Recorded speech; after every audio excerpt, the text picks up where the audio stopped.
Hey folks, welcome back to the Fantasy Network. I'm of course Jimmy Nuts, and today we're finally getting into wrapping up December 2023, the last month obviously of the year. This video is about a week late just because I had a bunch of end of the year stuff coming out and I wanted to give some time. Plus I had some other stuff come up in my personal life, but nevertheless, we are here. So I only read 4 books in December. I should say finished. I actually read a bunch of others that I ended up finishing early already in 2024, but I want to talk about what was a very solid, varied month to end 2023. And hopefully the lighting isn't too bad. I'm actually just doing, I never film during the day in the morning, so I decided to open up and just let natural light in instead of using all the studio stuff.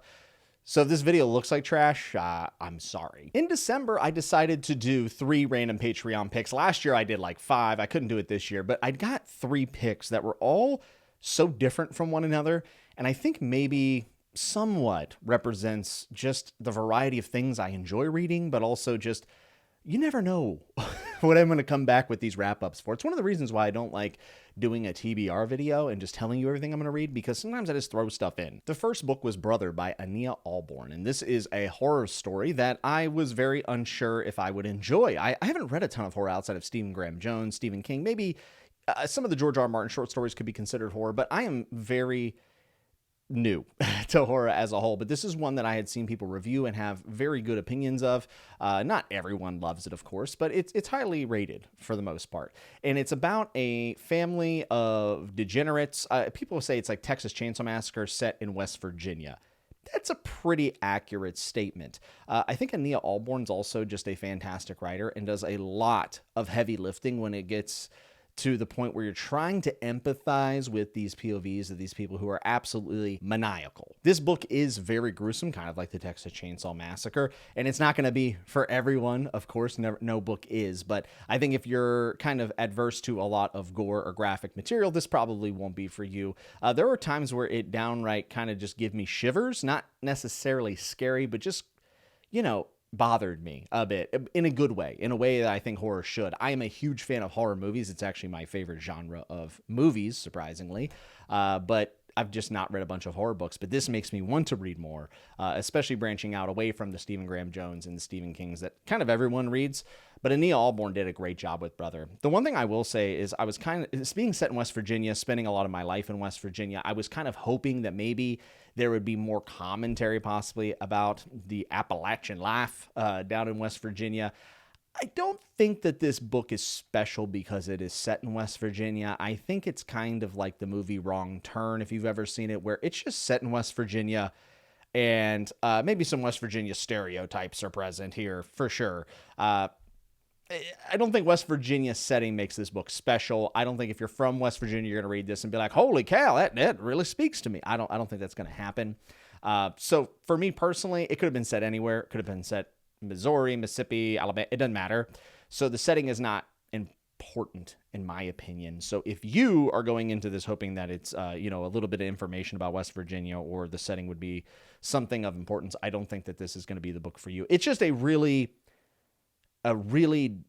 thrilling book, but also disturbing book about people who are a part of a family that just don't fit into the bounds of society. And the most impressive part of this book is that there's actually a character that is redeemable and that I think that you can kind of feel for, which is surprising coming from this family. But very short read. Audiobook was very good. I did about half of this on audio, and I would recommend it to you all.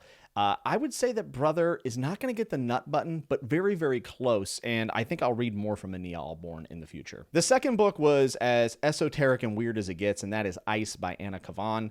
Hopefully I'm saying Kavan right, but this is a book about obsession. It's written, I believe, in the 1950s by an author who had a very troubled life. Actually, I would like to make a video about Anna Kavan and talk about her life and her writing career because it is very sad, but also somewhat, it's one of those things you just can't look away from once you kind of hear about it. But this book is post-apocalyptic science fiction, kind of. It's almost hard to decipher what are real events happening in the narrative and then what would be almost in a dreamlike state from the obsessed protagonist falling around a almost clear skin albino girl with white hair, silvery hair, and is just chasing her essentially, and has another person that is also trying to get possession of her. And it's all about possession and obsession, and also violence. in some ways. And this is a book that's hard to put your finger on. If you're looking for an extremely tightly plotted book that's going to spell everything out for you, this is not going to be for you. But if you're into the weird and the esoteric, this book is definitely one that you should check out. It is a classic in science fiction. I don't feel like I hear it talked about very much, at least in the circles that I'm in, but it's one that I think has earned its reputation of being a classic. This is not my favorite book that I read this year, and it's somewhere kind of in the middle of like, okay, I can tell something brilliant was going on here, but like, did I get it all and did I love my experience? I'm not sure, but I certainly didn't dislike this book. I think it's one that I would like to reread in the future and read some of her other works as well, because I hear that pretty much everything she's written is somewhat depressing, but also a trip, which is kind of up my alley.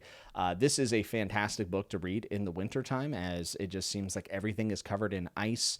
The world is in a weird state where it feels like it's almost back in the dark ages, but then someone's like driving a car and they have a telephone, and it's just really hard to settle down into this. You're kind of just like floating along with the protagonist is the best way I could imagine. It's like thinking about an ice post-apocalyptic landscape while in like a deprivation tank, maybe would be the way I would describe experiencing this book. So if that sounds interesting to you, for like the 3 people who know what I'm talking about, go check it out for sure. The third and final book in random Patreon picks for December was The Folding Knife by K.J. Parker. Now, K.J. Parker is an author that one of my best friends, Alan from the Library of Alexandria, has loved for many years, has championed him. He is the K.J. Parker guy in my mind. And this is one he told me to check out. Now, I had read The Company by K.J. Parker, and I enjoyed it. I thought K.J. Parker's writing was really awesome. His character work was great. But I was a bit disappointed the fact that this is listed as fantasy. A lot of his books are listed as fantasy. There was absolutely zero fantastical elements about it, truly. So now with those expectations going in, that a lot of KJ Parker's stuff is going to be, really just set in a secondary world, I think I was able to appreciate a lot more of what was going on in The Folding Knife. And The Folding Knife, basically, in my opinion, is just looking at a character living their life who happens to be, I would say, borderline genius. I mean, definitely brilliant. And it goes through all of the economics of running an empire or a kingdom. And the fun thing about this book is that even though he's a genius and he's making these kind of amazing economical moves and political moves, is that he's still just a petty person at the end of the day. And that's what I liked about this character. His name is Basso. It's longer than that, but everyone just calls him Basso. And when you sit down and you finish this book, you kind of look back on it and you go, you know what? This book is really about a feud with his sister that he loves, but is at odds with almost his entire life. And she does not reciprocate that love to him really at all. It may be for good reason, but at the end of the day, it is kind of about that feud. And almost every chapter opens up, it feels like, with a problem for Basso to solve, and then Basso just moving his way through it, without error. Or maybe sometimes it's a bit confusing and then it all works out in the end. Maybe he's also a little bit lucky. The material could be dry to some, but for me, I found the economics of it to be fascinating. I didn't think it was bogged down in that by any means, and it's not a terribly long book. But I just really enjoyed the way that the book was set up. You go through so many years of his life within the first 2 chapters, and I was like, what is this pace? Where do we settle down in here? And a lot of it happens to be a little bit in his middle years, 30s and 40s. But the relationships that he has and what he tries to get from them, and trying to right wrongs of the past, while also doing pretty much everything in his own self-interest, but somehow has a benefit for the masses almost on accident. It was just a compelling read and a compelling character. I think Basso is probably the most intelligent character that I've ever read, and that's not a hot take. A lot of people say that after they've read this book, but it also didn't feel so big-brained and bogged down in details that I don't think that it wasn't entertaining. Not super-duper plot-driven, but if you want to read about a character who really is as smart as the author is telling you they are, this is going to be one for you. K.J. Parker is not super flowery with his writing. Every now and then he has a word that I might have to look up. But I find his writing to be really accessible, straightforward, while not being so plain that it's boring. I think he's a great writer, and his character work is very, very good. This is one that didn't quite hit that 5-star mark for me, because I'm trying to reserve 5 stars more nowadays for all-time favorites. But this has to be one of the cooler character books that I've read, and definitely unique in that aspect. So The Folding Knife by K.J. Parker, Oh my God. Nut. I forgot to turn the button on. It gets the nut button in December 2023. And the final book I read alongside my friends Joanna and Murphy, and that is the third book in the Gentleman Bastards, which is The Republic of Thieves by Scott Lynch. This was the last published work in Gentleman Bastards for quite some time. We're hoping that he'll get back to the series, but nevertheless, this is a book that I would say has really good ratings overall if you go look online. But when you hear conversations about people who are really into the series, it seems that book 3 can be a bit disappointing for folks. There's a character that has been talked about in the first 2 books, and we're kind of wondering, who this person is, what they're like, and then we meet them. And for some people, I think it's a bit disappointing. There's also a lot of politics at play here, and some people feel like it maybe doesn't fit the story. They don't like it as much. I think plot-wise, this is my least favorite of the 3. Actually, overall, this is probably my least favorite of the 3. But I was expecting to be very meh about this book, and I came out actually really loving my experience with it. I don't think it's Scott Lynch's best work, but it's still really great in my opinion. And I actually like the character we end up meeting after so many mentions of this person in the prior 2 books.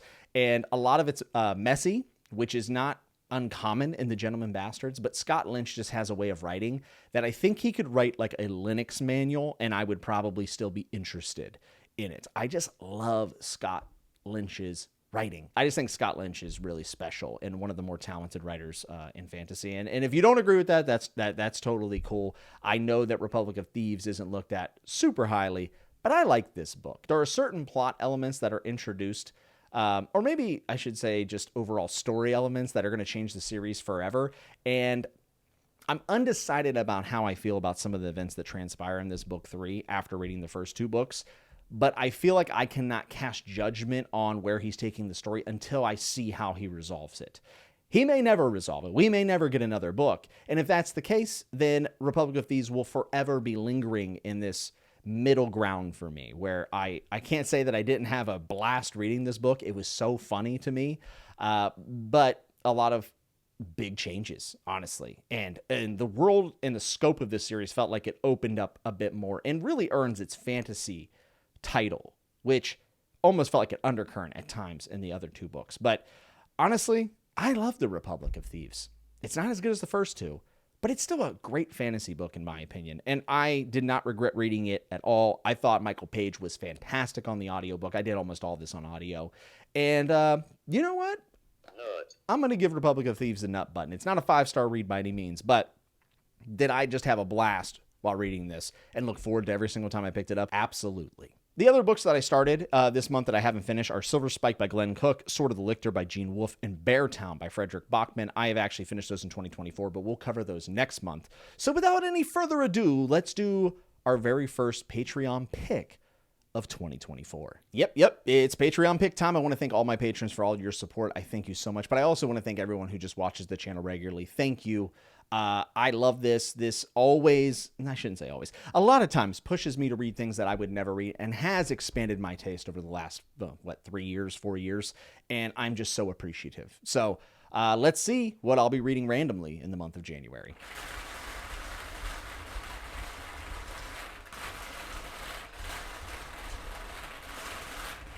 We did have an influx of new people, probably from the year-end videos, so I had to add a couple balls into this thing. As always, if you have ideas for random picks, let me know down below. But also, I just want to say, this is one of those months where if the book is longer, I actually don't mind because I don't have as many planned reads for 2024, which is nice. All right, and the winner is number 39, which is Emmy, The Wind-Up Bird Chronicle by Hirakami, if I'm remembering correctly. This is an author that I've been wanting to read for a very long time. I've heard not so good things about his female representation and female characters, and I've always been a bit apprehensive about that, but everyone says that his actual writing is very solid. So I will be reading The Wind-Up Bird Chronicle by Hirakami in the month of January, and that was number 39, Emmy. So Emmy, thank you so much for your pick. It's Murakami, not Hirakami. I'm sorry, I mixed up his first and last names together. I don't write down the authors on the list, so I always have to kind of look it up after the facts, but it's Murakami.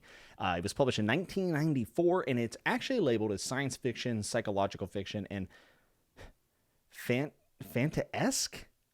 Just call it fantasy, guys. Who cares? Other than that, I will hopefully finish Book of the New Sun in January. I'm reading the 4th book now. And then outside of that, I'm kind of just going with the flow. What are you reading in January? What are you starting off your year with? And I want to know, are you doing more structured reading this year, or are you doing mood reading, as I'm trying to do for the most part this year?